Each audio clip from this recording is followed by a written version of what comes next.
Lors du tournage d'un documentaire sur la santé en Afrique, j'ai découvert un endroit unique, un lieu qui m'a marqué pour la vie, l'hôpital de Tangueta, au nord du Bénin. Ici, au premier regard, tout n'est que drame, tristesse et souffrance, au cœur de l'une des régions les plus pauvres de notre planète.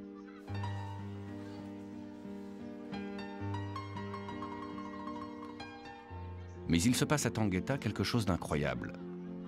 Comme si une énergie impalpable faisait de cet enfer un véritable Éden, où le sourire et la guérison prennent le dessus sur la mort et où toutes les religions cohabitent dans la paix.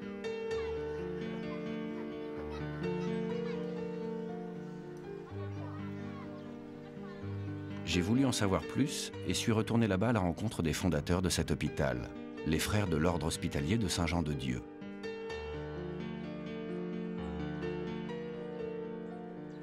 J'ai voulu comprendre comment ils avaient fait de cet endroit un lieu d'amour, d'espoir et de foi.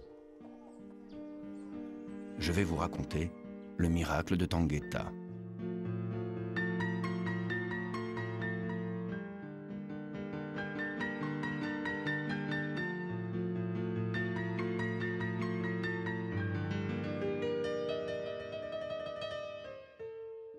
Cette histoire a commencé il y a 40 ans dans une région reculée d'Afrique. À la frontière du Bénin, du Togo et du Burkina Faso, les frères de Saint-Jean-de-Dieu ont créé un hôpital au milieu de nulle part et l'ont exclusivement dédié aux populations les plus pauvres qui tentent de survivre avec l'agriculture.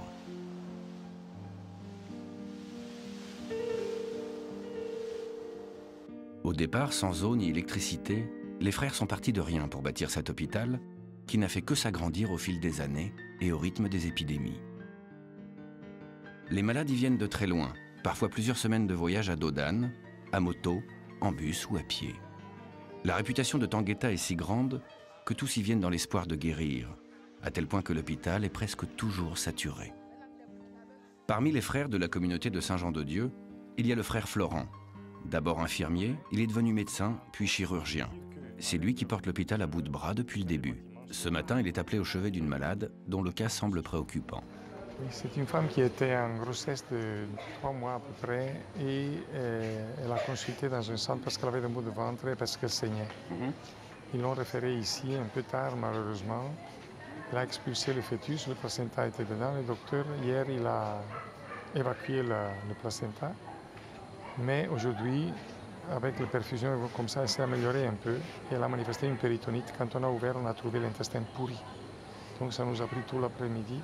Et malheureusement, elle n'urine pas. Donc je vais voir si elle a commencé à uriner.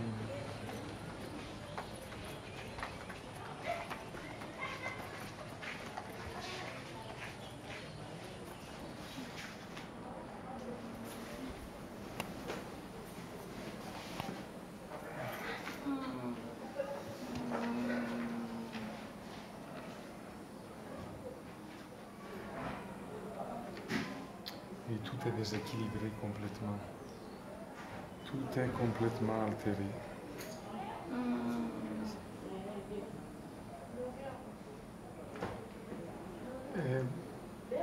L'infirmier. Oui. Ah, je mais dans la perfusion, 50 ml de bicarbonate. Oui. Et tu l'as fait aller à 50 gouttes par minute. Et on ne fait plus d'antibiotiques tant qu'elle n'urine pas, parce qu'elle ne peut pas les éliminer.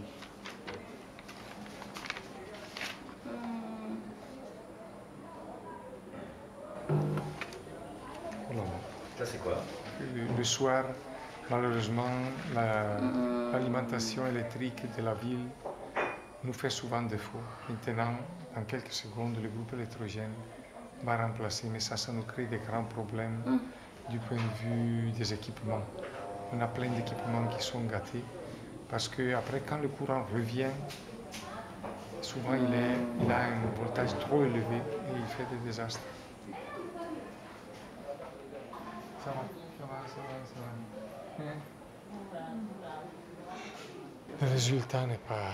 Cette femme, en Europe, elle serait mise tout de suite en hémodialyse. C'est ça. Il faut dire qu'ici, une personne qui arrive à son âge, elle a 30 ans, elle a déjà survécu à la sélection naturelle. En principe, elle est quand même forte là. Mais nous ne savons pas ce qu'il y a derrière. Moi, je crains fort aussi qu'il y ait un sida en dessous. Donc, c'est toutes des situations aggravantes. Et c'est malheureusement des expériences qu'on fait pratiquement tous les jours. Dans cet hôpital, l'année passée, on a reçu 11 000 malades, plus de 11 000 malades. Et parmi ces 11 000 malades, presque 1000 sont décédés pratiquement en arrivant. Le plus, c'est les enfants, mais pas seulement. Et c'est très, très, très dur, quelquefois décourageant, mais on en sauve quand même aussi tellement.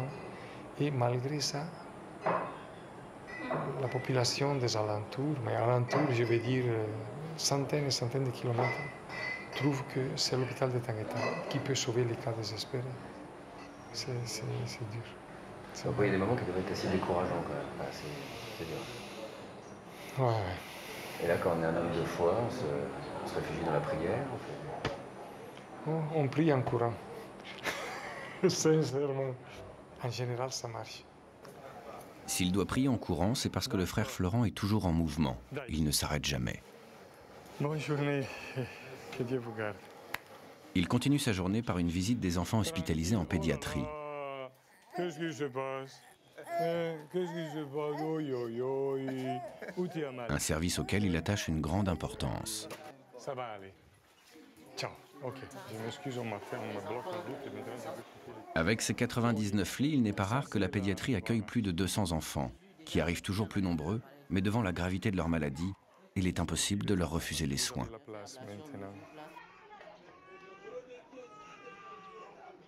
Très vite, une chose me frappe en découvrant cet hôpital.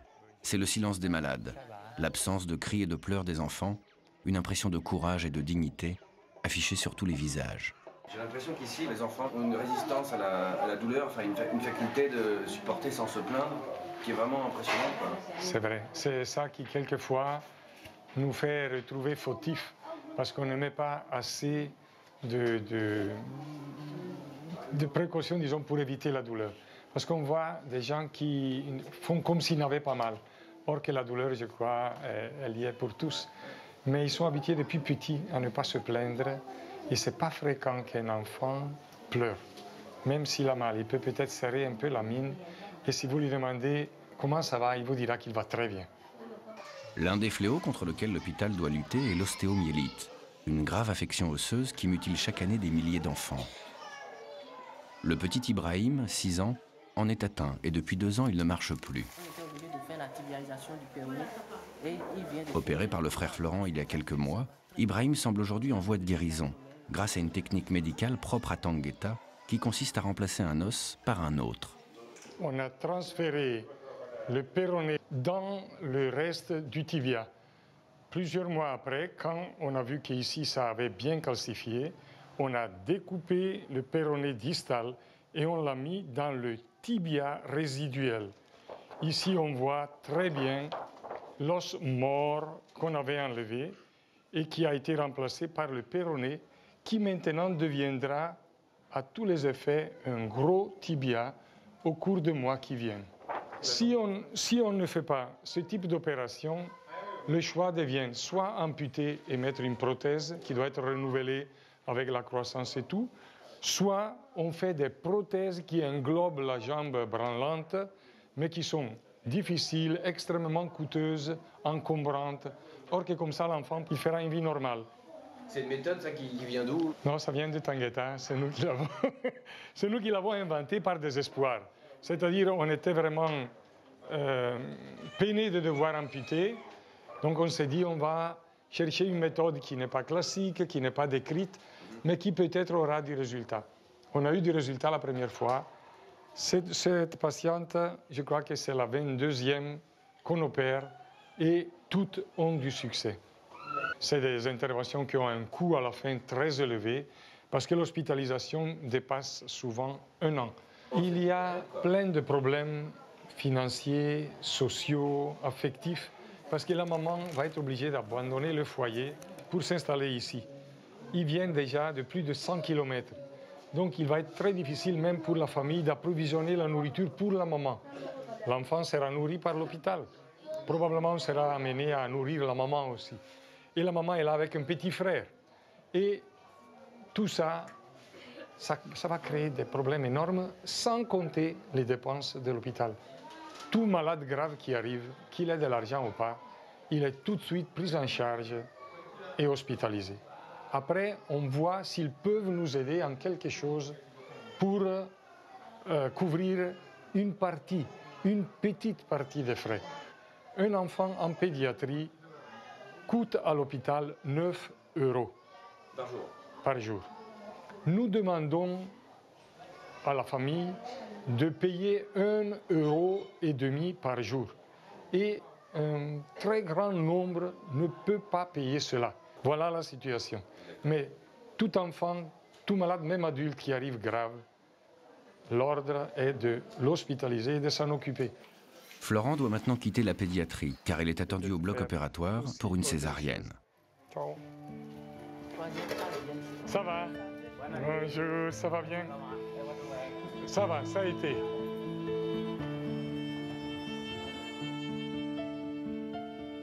À l'hôpital de Tangueta, les malades sont souvent hospitalisés pour de longues durées. La vie s'organise alors pour leurs familles, qui s'installent comme elles le peuvent et attendent patiemment la guérison.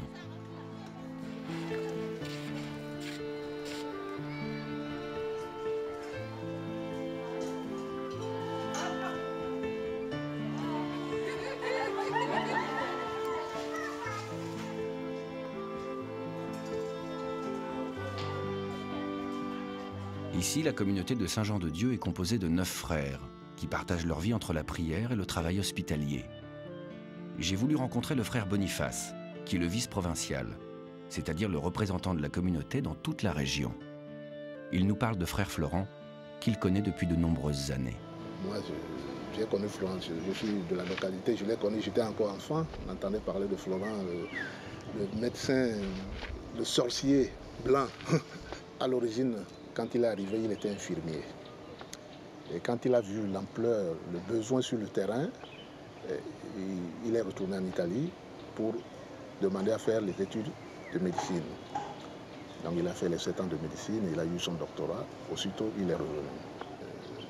C'est un frère qui a beaucoup apporté à l'Afrique et nous prions vraiment que Dieu le garde pour nous. Il n'est pas seulement respecté au niveau de l'hôpital, c'est sur l'ensemble du pays et des autres pays limitrophes. Sa réputation vraiment dépasse les frontières. De partout on sait, quand quelqu'un va à Tangueta, tout le monde veut voir Florent. Au point où quelquefois on pense qu'il n'y a que Florent à l'hôpital de Tangueta. Aujourd'hui il y a 19 médecins. Mais c'est le nom de Florent partout. Florent veut voir Florent, veut voir Florent. Même en consultation, il y a des gens qui viennent. Si Florent n'est pas là, ils repartent. C'est vrai? Bien sûr, parce que tellement... l'hôpital est confondu à la personne de Florent.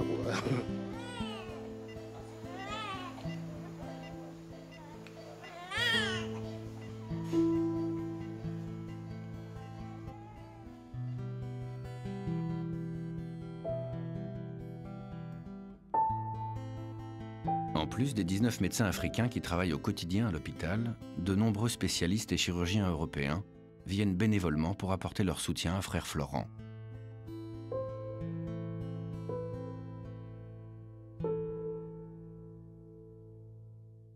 Claudio Paolino est l'un d'entre eux. Il est cardiologue à Milan. C'est son 2e séjour à Tangueta. Ce matin, il rend visite à Evelyne, une patiente de 35 ans qui souffre d'une grave insuffisance cardiaque. Son état nécessite l'implant d'un pacemaker au plus vite afin de soutenir le rythme de son cœur. Evelyne, elle est une femme qui est très fatiguée. Il a une fréquence cardiaque très bas. Le cœur marche à 42 battements par minute. Comme ça, on peut, avec l'implantation du pacemaker, on peut faire une thérapie pour prévenir les épisodes de tachyrythmie. Tranquille, et pouvoir entendre très bien. Le bloc est déjà prêt pour Evelyne. Nous y retrouvons Claudio et frère Florent qui vont l'opérer ensemble.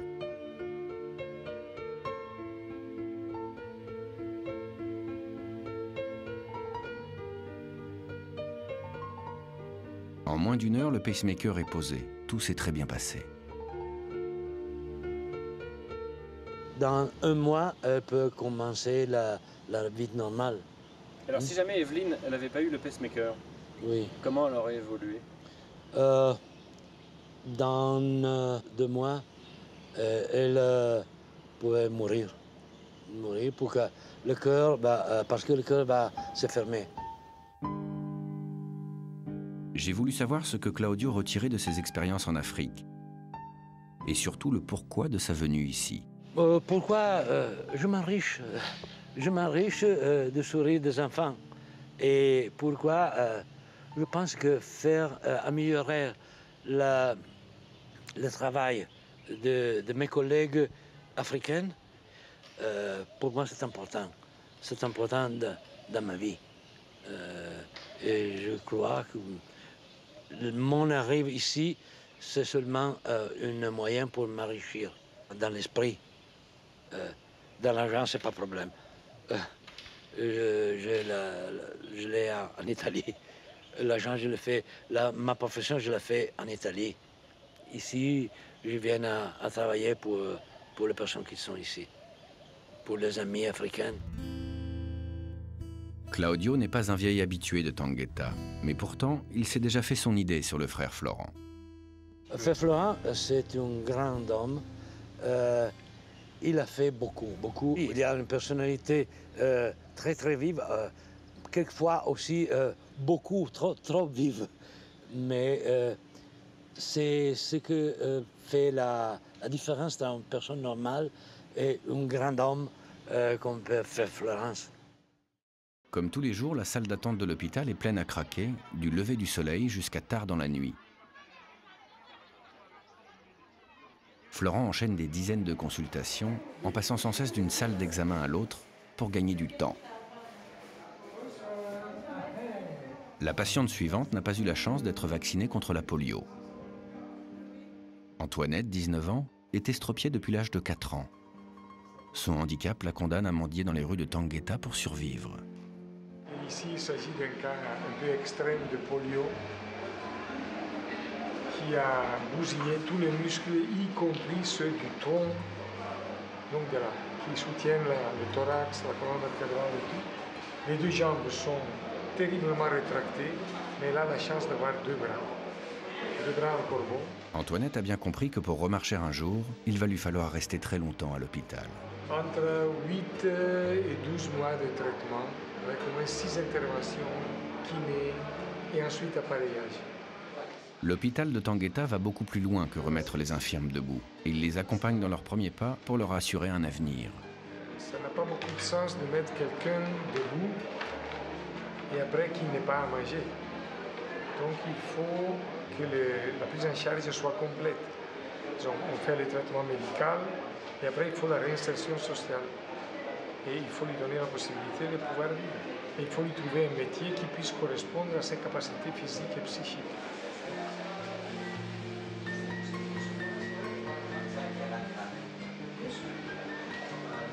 Elle devrait pouvoir marcher debout avec des cannes.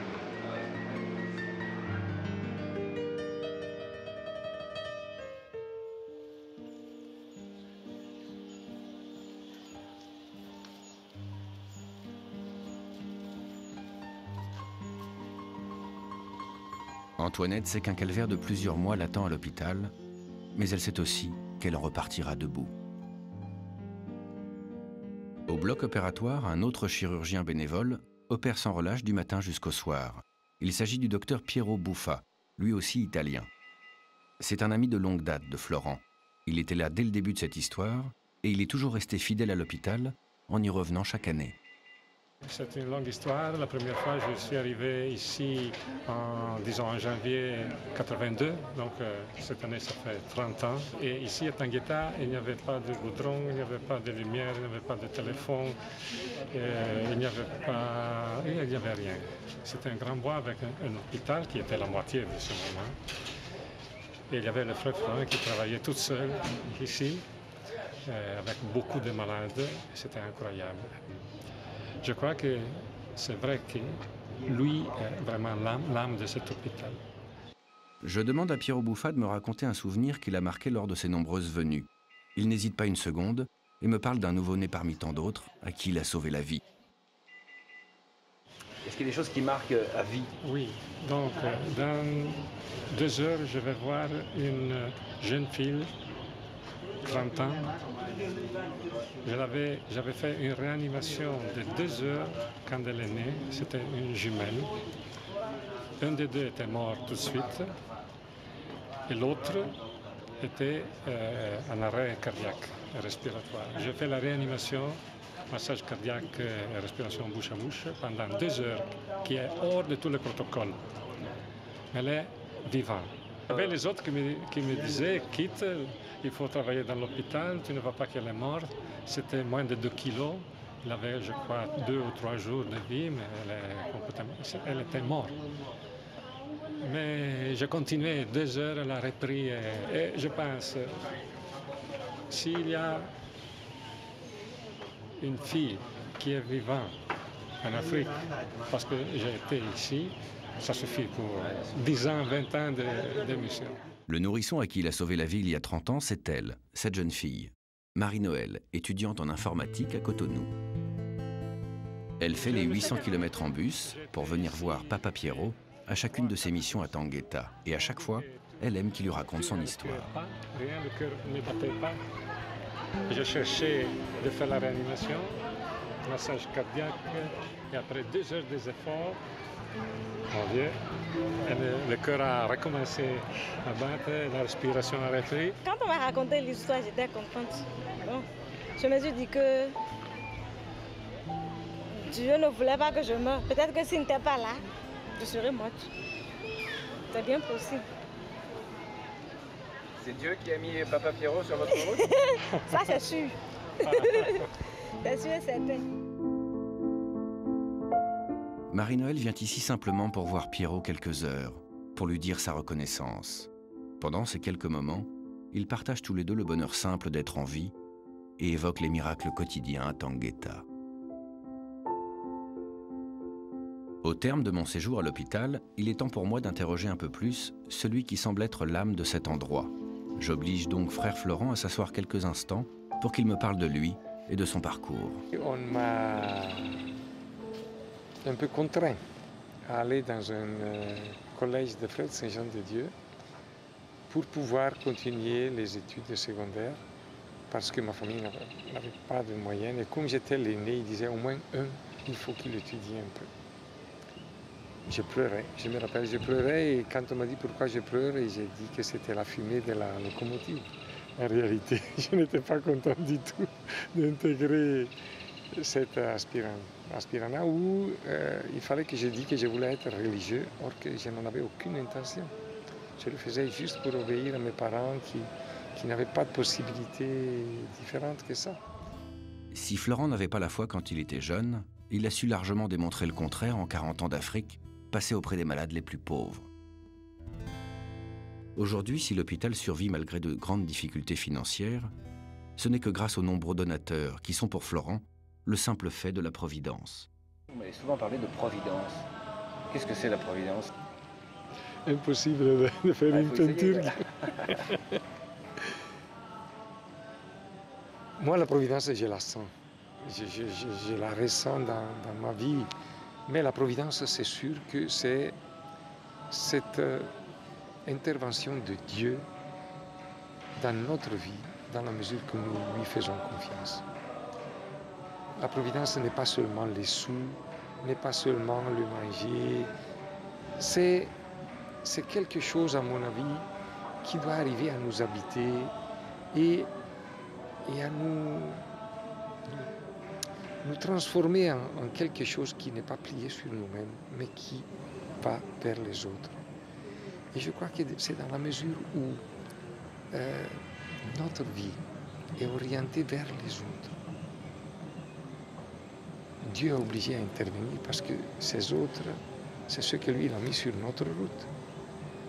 Et il ne peut pas les envoyer vers nous sans pouvoir nous donner les moyens de leur faire ce qu'ils attendent. Depuis 40 ans, frère Florent se donne totalement à l'hôpital de Tangueta et à ses malades. Et aujourd'hui, il n'a qu'un seul souhait, continuer le plus longtemps possible. Je serai prêt à signer pour très longtemps encore. Et si Dieu veut, je continuerai ici tant que la santé me le permet.